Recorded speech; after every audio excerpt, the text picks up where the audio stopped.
Hello everyone, welcome to Initial Solution. In this tutorial, I will show you how to delete a Google Doc. So let's begin the video.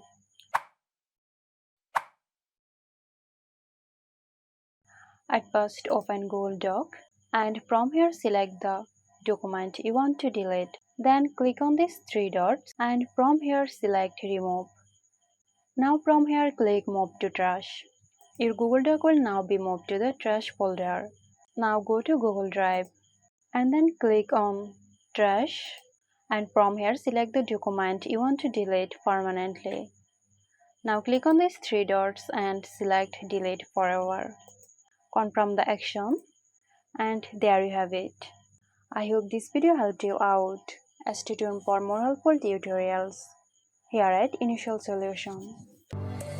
This video is sponsored by Zerosoft. Zerosoft offers graphic design, UI UX design, digital marketing and web development.